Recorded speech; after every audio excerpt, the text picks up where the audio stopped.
Hi, everyone. Thank you for joining us today. My name is Ali Nadell, and I'm an Associate Director of Business Development on the On-Chain Solutions team at Bitwise Asset Management. And with me today, we have Hong Kim, CTO and co-founder of Bitwise Asset Management, along with Mert Mumtaz, who is the CEO and co-founder of Helius. Thanks for joining us, Hong and Mert. So this audience is likely quite interested in learning about how staking has entered into ETFs. So let's start by diving right in and learning about the partnership between Bitwise and Helius on staking for the product that we launched back in October called BSOL, which is the Bitwise Solana staking ETF, trading or listed on the New York Stock Exchange, trading under the ticker BSOL. So Hong, if we could start with you and learn a little bit about how you and Mert put your heads together to form the staking partnership, that would be wonderful. Amazing. Yeah. Great to be here. And yeah, when the US ETF launch moment is a pretty important moment because US is ultimately the largest capital market in the traditional financial world. And also the spot ETF ends up becoming the most liquid product, as we've seen from IBIT and ETH, et cetera, where so it has a pretty important role that it plays. And once it grows and gains liquidity, then it becomes this huge thing. And so we wanted to be thoughtful about how we engage with staking. And staking isn't just a little bit different from custody. It isn't just something that sits statically. It engages with the network in a meaningful way. So how a large amount of stake that is tied to a product engages with the network can have a lot of influence and distortions at times. So we were looking for a partner that can help us navigate that. And there are a lot of staking providers that can say that they have good performance and uptime and all these things. But staking in a proof of stake network is not just about that. It's about the small decisions that think about whether the network becomes more useful and easier for app developers. It is about decentralization as well. And so no better partner than Helius and Mert here to help us really understand and navigate all of those decisions. And so that was maybe that kind of, there's the obvious things like Helius is the largest validator and I've been doing it and great performance and all these things. But maybe the kind of less obvious thing is that it was important to us to have a partner that we can feel can guide us there. Yeah. Yeah. And Mert, would love to hear from you on what's unique about Helius's staking and what does the setup look like for BSOL specifically? Sure. In terms of what's unique, well, we are one of the only teams. I mean, there's quite a few. I don't want to gas too much, but I would say first of all, we're extremely network aligned, and what I mean by that is it's very easy to make certain short-term decisions to, let's say, boost yield by let's say 0.5%, but increasing the risk of, let's say, being front run or the network going down by like 20% or something. But since we actually have another business, and our core business is not validator, it's actually running infrastructure, of which validators are a single part of, we also run by far the most number of nodes on the network, right? We also run RPC nodes, thousands of RPC nodes, which are actually just validator staking nodes, except without voting, which means we've seen basically every possible variation of anything that can go wrong on all different regions in the world. And so when you have institutional money and all eyes are on you, you can actually feel safe that, okay, these guys have done this before. They have done it for 3 years, and they've been battle tested, right? Like we've been, not us, but like Solana itself has been attacked. Blockchains are relatively adversarial networks, and we've been kind of there on the front lines, navigating, okay, how do we get around this, et cetera. And also, like, the other thing is the stakers themselves, the holders of BSOL, get really the best possible economics because we don't need to make money ourselves on the stake from Bitwise's validator, right? Our business is helping developers, right? It's making the network faster so that people can actually build the future of internet capital markets, right? Perp dexes, spot trading, borrow, lend, in the fastest possible way on decentralized rails. And then every decision that we make is tailored to help towards that, because our goal is to just get people to build on Solana. And so this is like a really interesting partnership where, like, you can literally buy a stock that stakes with Bitwise's validator run by us. But then since we use that to make the network faster, buying the thing can literally help developers build faster applications. I think that's a really important point from my perspective. Like, compared to, let's say, like a network on Ethereum,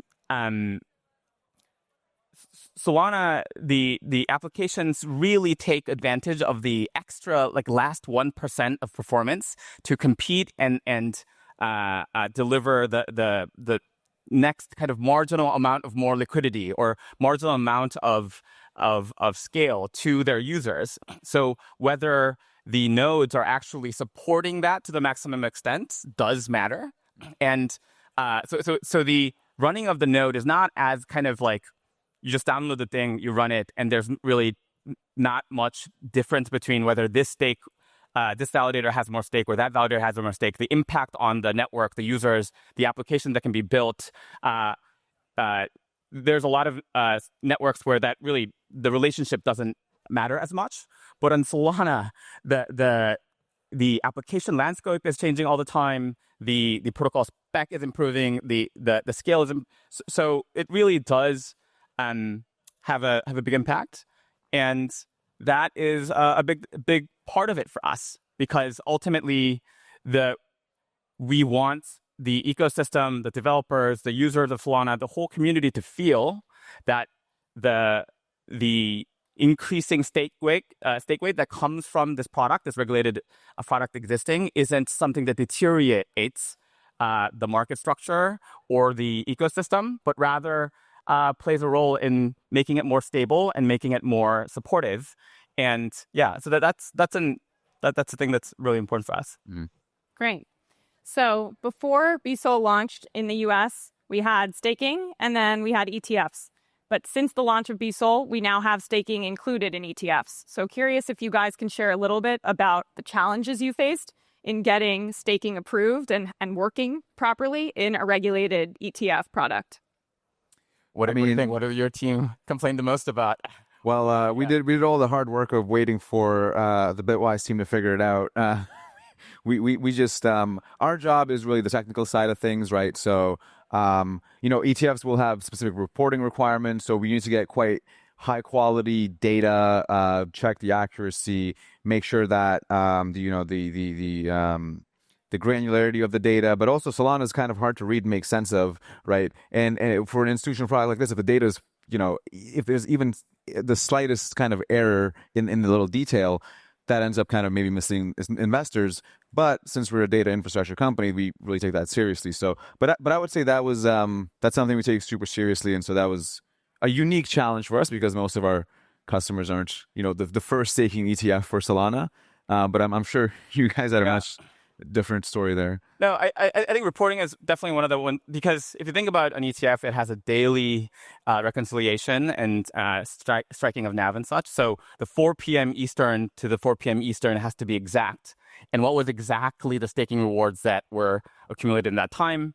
And then it's not just we have a view. We need to send that to our fund administrators, the custodian, and our auditors all have to reconcile and audit that on a daily schedule.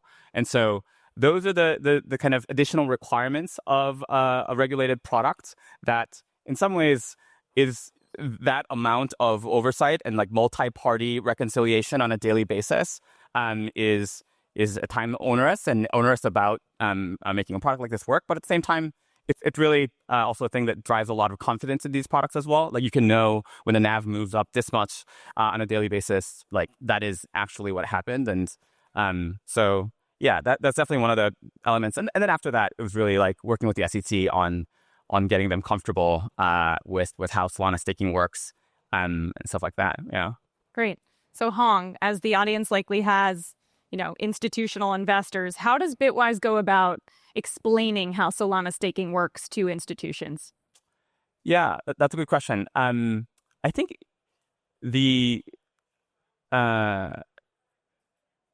enough people have heard about proof of stake that they understand what roughly it is, or the kind of the role that it plays. I think actually explaining the product to like large banks and platforms, the main thing that we had to deal with is how Solana staking is different from, for example, like Ethereum or so, where a lot of the questions are around like illiquidity and whether the exit queue is going to be a month, and does this mean that the product is going to have a lot of gotchas for investors, because once you stake, the assets are tied there, and we tell them each epoch is 2 days, and it doesn't really work like that. And then also there's a lot of concern around slashing and then like loss of investor funds as a result of that, and then we walk them through how that's not the case in Solana. So there's more of those types of conversations that I think we're having. I've been having those conversations maybe like twice a week since we launched the product with various institutions to just help them understand. So, but that's the role that Bitwise plays, is that like it might be obvious to the people that are in this room and living it and breathing it on a daily basis, but for the people that are just hearing it for the first time, they have no idea. So working with their priors, wherever they are, trying to get them closer to what the actual reality is a big part of what we do. Great. Well, we're getting close on time here, so one final question for you both. Now that we have Solana staking ETFs, what is the next milestone for Solana? In the kind of like capital markets, So you mean for Solana as an ecosystem in general? Yeah. Yeah. Well, I would say really the job's not going to be finished until you can trade any market at any time from your pocket on the internet with nothing but the internet connection. Right. We just for folks who went to the other stage, Ellipsis just announced the perp stacks. Right. This is like one of the areas where Solana was kind of behind in. Kalshi announced that they're tokenizing prediction markets on Solana, and we also already have this new initiative of listing new assets on Solana super fast. So, for example, Monad was a day one listing on Solana. So you take, spot listings, perps, prediction markets, the long tail of assets, but then also institutional things, right? So like tokenized stocks with Superstate or X stocks, which, they're kind of different products, but the idea is that they're stocks. You add things like, you can redeem natural gold on Solana and even uranium soon, right? So you take all these different things, and what you have is like the internet's market. You have the Amazon of markets, and you can trade anything you want with just opening up your phone and having an internet connection, not financial advice, and 24/7 around the world. And that's really the end game, right? And then the devil is just in the details of, okay, what are the changes that you need to make to enable this, right? Like, how do you actually remove friction for new folks? How do you make sure that, the market structure is such that it's not extracted to retail, right? Like, how do you make sure they don't get front run? And, we have all these different boring, nerdy things like multiple concurrent proposers, but fundamentally it comes down to the 4 letters that we always say, which is IBRL: increase bandwidth, reduce latency, right? Once you make the network as fast as possible, like a giant, basically science fiction finance computer, and you have all of the market's liquidity concentrated in one place on the internet, I think that really allows for basically the evolution of capitalism in a sense. Great.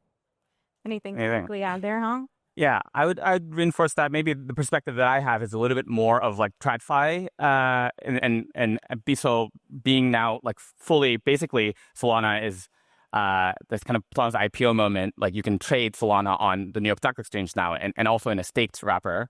And excited about the tokenization part that Mert talked about, because that enables then it to travel the other direction. And then now you can have lending markets on literally the same ticker, same asset, where you can maybe get a loan on your staked Solana position at Goldman Sachs at your prime, or on a lending protocol on Solana and in DeFi. So those two worlds merging on literally the same type of instrument is I think the liquidity is coming together, and really the next stage of Solana, where it's not an isolated market, but it is actually just integrated into the whole. Excellent. Well, this has been such a great talk. Thank you all for joining us. If anyone has any questions, everyone should have a card on their seats with my Telegram information. So feel free to reach out, ask any questions, and let's give it up for both Hong and Mert. Thank you. Thank you.